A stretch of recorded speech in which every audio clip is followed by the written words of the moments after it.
Hi guys, I'm on the Oxford Canal Path, just leaving Banbury. I caught the train up to Banbury today, got a really good deal. I bought an advance ticket a few days ago to Stratford upon Avon, which is an hour past Banbury, all the way up from Dover to Banbury, £15. If I'd have bought that on their website, it was 50 odd quid. So £15 to buy an advance ticket to Stratford upon Avon. I always look for big towns on the route, see if I can make a saving. And I've just been to Morrison's, stocked up on a couple of items, had some breakfast, used the loos, and now I'm on the Oxford Canal Path. I'm heading south before the Jurassic Way then bounds off northeasterly. It's quite amazing actually. There's some long-term permit places here for canal barges, no idea what they pay, but there's also some short stay, 14 days without charge if you've got a canal barge there. Well, that's pretty good, and then you could move on to the next location or whatever. Something certainly to look into for the future. But weather's okay. It's due to rain tonight overnight, so I've got my tarp with me. I'll be bivvying it, but I've got a little tarp as well. So I'm gonna make some headway down and I'll show some of the views as I go. This is a 4-day trip, walking to Gretton. I'm meeting a friend on Wednesday. It's currently Sunday, bank holiday weekend, May Day bank holiday weekend. Meeting a friend on Wednesday in West Haddon. We're going to have lunch, it's his birthday, him and his partner, and then we're going to head off towards Gretton where he lives, which will be another 30 miles. But in the next 2 or 3 days I've got 30 odd miles of my own to travel. I've already done 60 odd miles this week walking, so let's get going. The Jurassic Way is a long-distance recreational walking route which travels the length of Northamptonshire and more.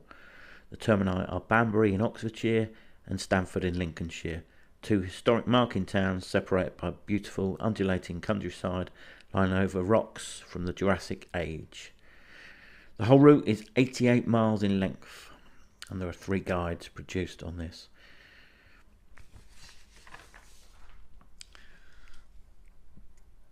There we can see we have Banbury, and this is the first guide, and there's another, then the final guide, and where I shall end will be just north of Corby in a place called Gretton, because this last leg I shall do in reverse, but I shall be walking the whole route of this.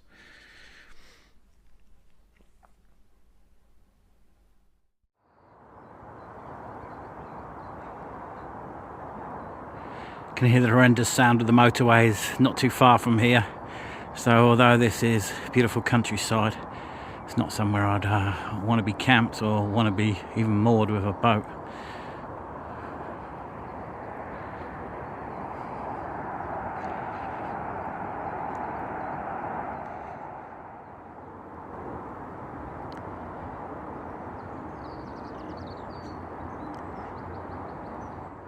And there's my first sight of the Jurassic Way walk. First signpost. I can't say the name of that fossil, but I know it ends with the word Sharpie, after the man who discovered certain things about it, Mr. Sharp. Just walked over this bridge, a little bit rickety and a little bit swaying as I walked, and I wouldn't want to be walking single file with 6 to 10 other people across it, that's for sure. And a couple of steps at the bottom here are loose. And that's the way across the river on the Jurassic Way. I've actually lowered the weight of my backpack since I first set out. Originally it was about 15 kilos at the beginning of the week. And now by the end of the week I'm down to 12 kilos, and I'm carrying 3 litres of water now, which accounts for 3 kilos, whereas before I only had about 2. So that's a huge difference. Lots of needless things have definitely come out of my pack. I had to do it. The difference between the training weights of 10, 11, 12 kilos and suddenly doing 27 miles with 15 kilos was way too much for me. So yeah, feeling much better today. Let's get away from this horrible motorway.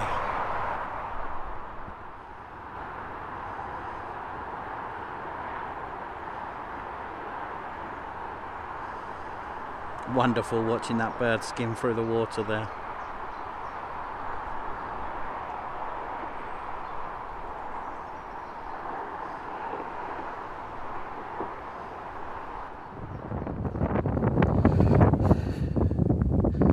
I hate cows.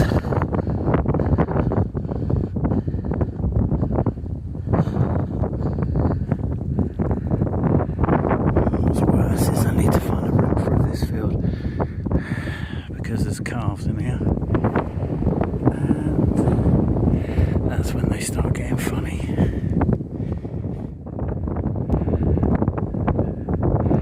Thankfully I'm not going through that field, but I'm going through the one very close to me.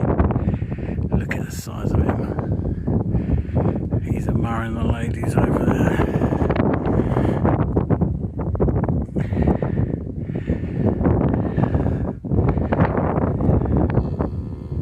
Yeah, I know. Oh, that's a steep hill. Yeah, I've come a fair distance today. Lovely views from up here. Just come through Upper Wardlington to this crest of the hill. I'm onto a new page of my OS map, so I need to get that ready. But as soon as I get out of this field, I shall stop for a rest and a drink.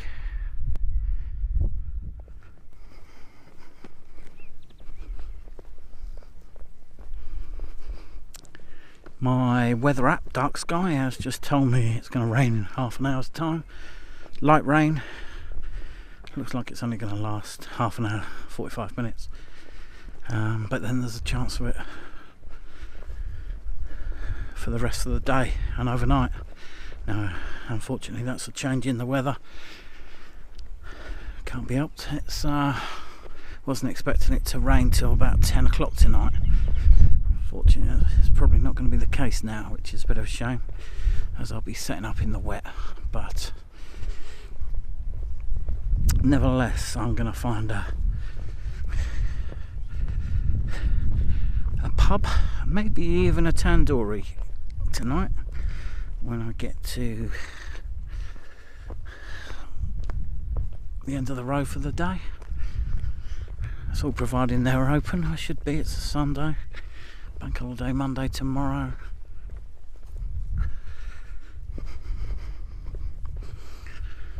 And then once I've been to either the pub or curry house, I shall then walk onwards looking for a camp spot. Ideally some nice hedgerow, not in a farmer's field, but often there's little areas where there's little thickets of woods where I can just sneak in, be up first thing, first light. We shall see. I'm in the tiny little hamlet of Edgecote. St James's Church there in front of me. Edgecote House. Very picturesque little place.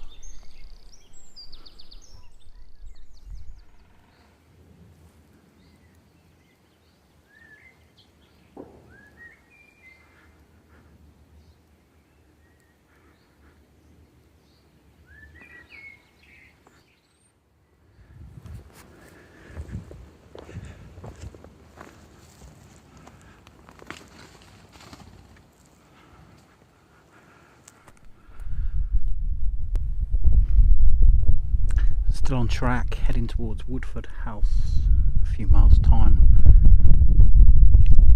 I'm a long way from any roads. I can hear light aircraft up in the sky ahead.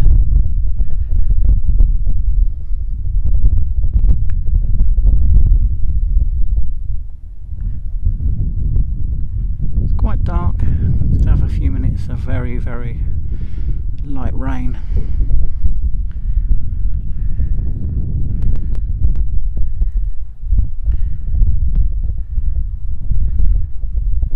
Mind it's only 5:30, sunset isn't until gone 8 o'clock tonight, so it should be much brighter than it is.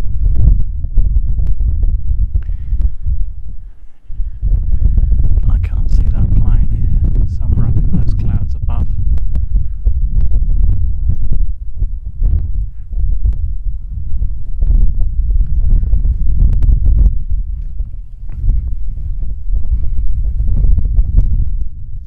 path goes up there diagonally through that field. But this is the sort of ideal place for a quick overnight camp. A little hollow down there. Yeah, may need to be, there's a dike, may need to be wary of just some pooling of water if it does rain heavy overnight. But you can get right in down there. However, I've got a few more miles before I want to camp and a town to pass through. But this is the sort of thing, you know, if I camp there at 9 o'clock tonight, just as it's between 8:30 and 9, just as it's getting dark, and I'm gone at first light, bank holiday Monday tomorrow, I very much doubt I would see anybody, even early morning dog walkers, even an early morning farmer. Unlikely. Packed, move on, have breakfast a mile or two down the lane. I found a small area to the rear of this church that was off footpath and a good place to camp for the night.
It rained non-stop all night.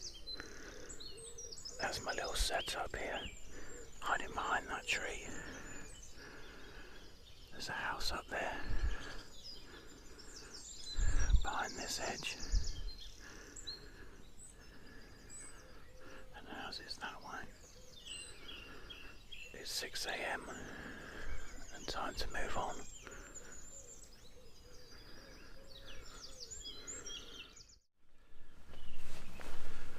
I'm leaving Woodford House. I've just popped to the co-op. It's a bank holiday Monday and I wasn't sure if it would be open, so a bit of a result. I'll just get some quick energy prepared. Got my little paper map ready for the day, and I'm going to walk a couple of miles, maybe slightly more, find somewhere, and then I shall make myself a proper breakfast. I've topped up on my water from the co-op.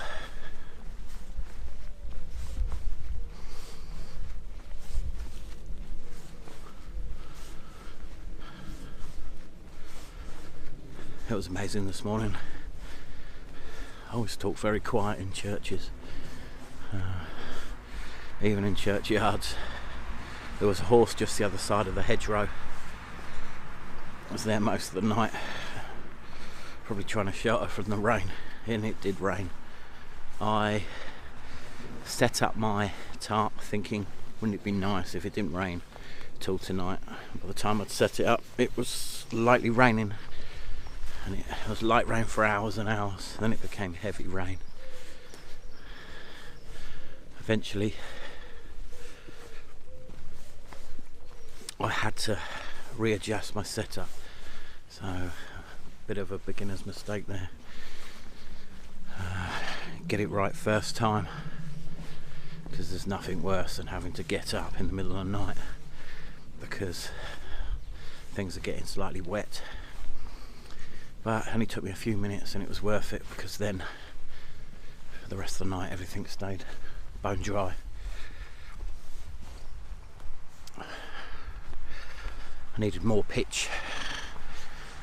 Could have done with 2 walking poles, only used the one, fully extended, and I used a separate guy line.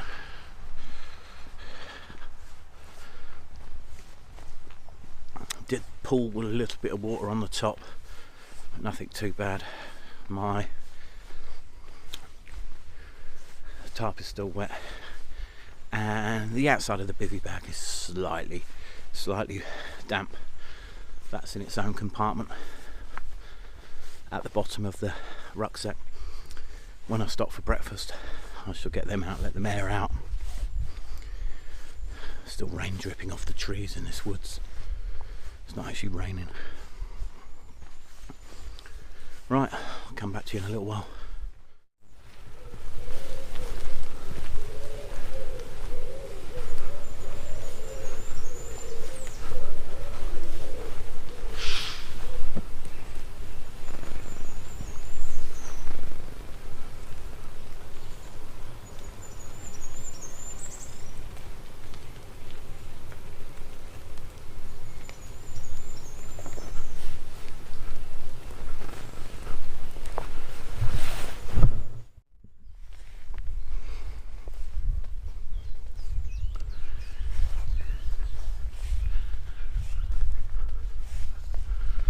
My favourite type of pathway.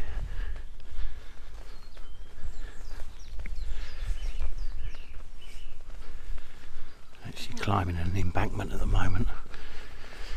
Going to pass over a dismantled railway, part of the Great Central Railway that got the cut in the 60s.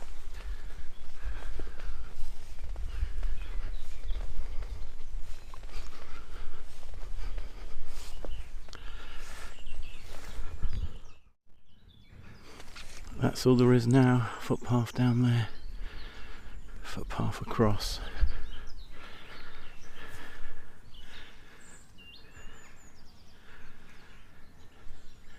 So much land.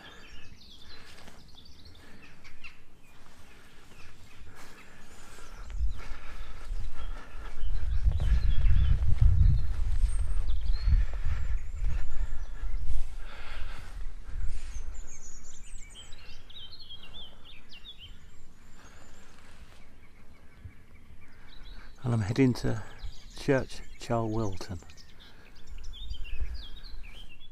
Walking through a sheep field.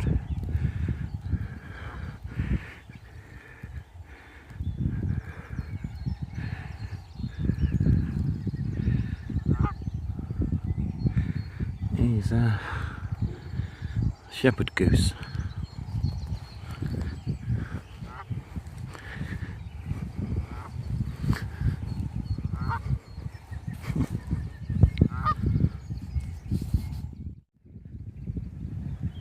There's the church Charlwelton, to differentiate it from the Charlwelton a mile up the road.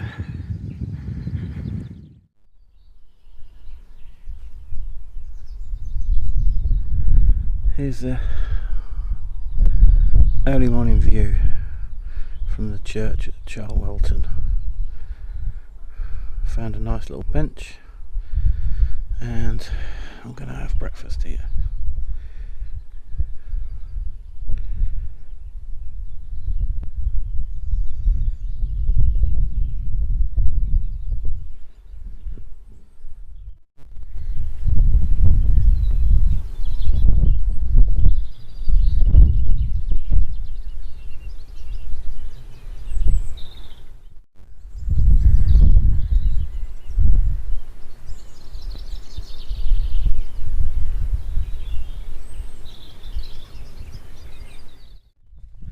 Coming up to a place called Helidon. I can see something up in the trees up ahead. Let's say windmill, but on the OS map, but not quite sure yet. It looks too modern. A couple of fields back, I was talking to a farmer named Robin, and a sheep farmer. Got a little quad bike, diesel quad bike. Zips around his fields to feed his sheep and do various things. Really interesting to chat to, especially as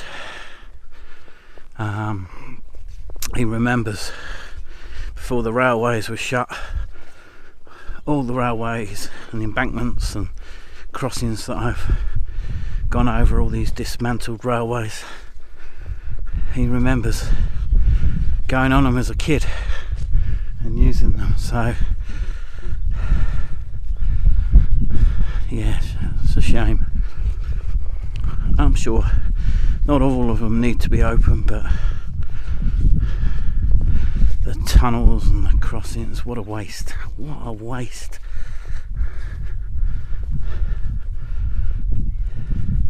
If something had been done with them properly, it could have made the greatest bike network, but I'd rather see them as branch lines still.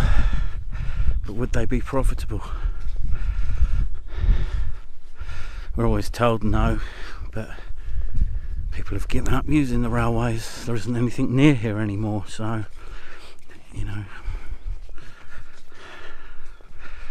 He was talking about the high speed too. It's not going to stop anywhere near here. London to Brighton, London to Birmingham. No advantage to people in this area, apart from it ploughing through fields and ancient woodland.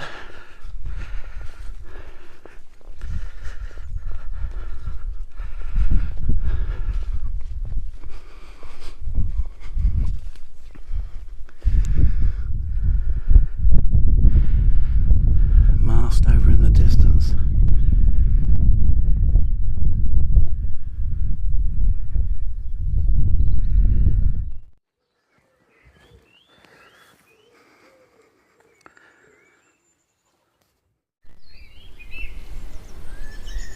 Just passing through the village of Helidon.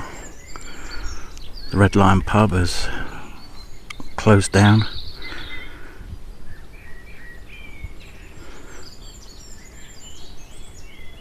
I've seen a film and one person, but look how picturesque that is. Absolutely amazing.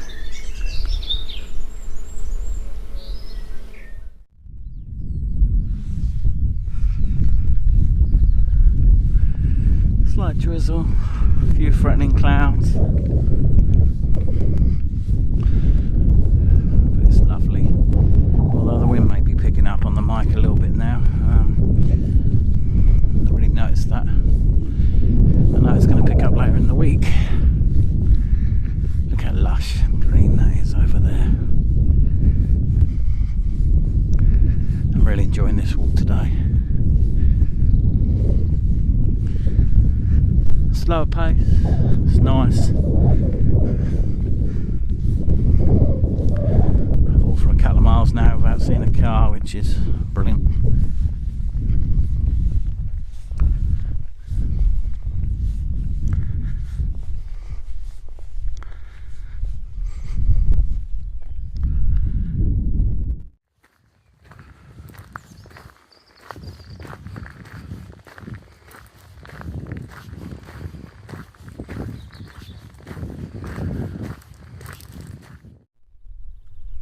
I'm near Catesby, and there's a viaduct, again a dismantled railway. Look how majestic that is.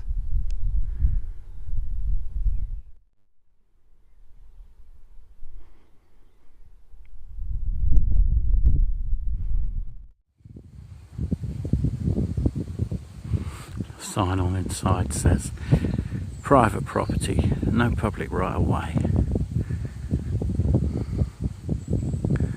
Not that you're going to jump from one side to the other.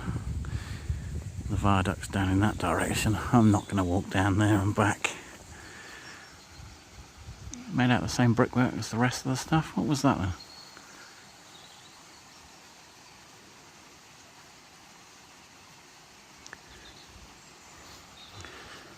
Above a little brook. Oh, right next to a little stream.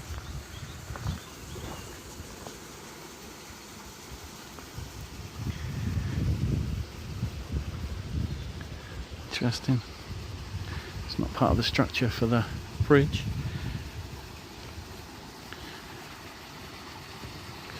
But from the brickwork it appears to be made at the same time.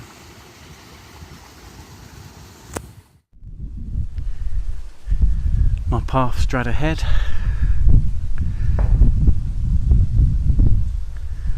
And over the hill there should be the small, or up on the hill should be the small town or village of Stamford.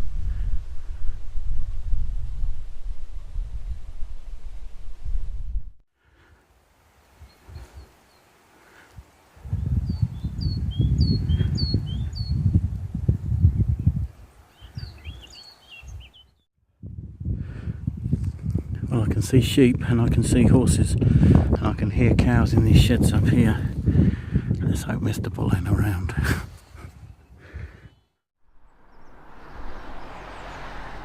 Had lunch and a couple of pints at the Countryman at Stamford. Bit of a relief actually, because I got drenched earlier. Managed to get my waterproofs on but was still wet underneath. Then got extremely muddy.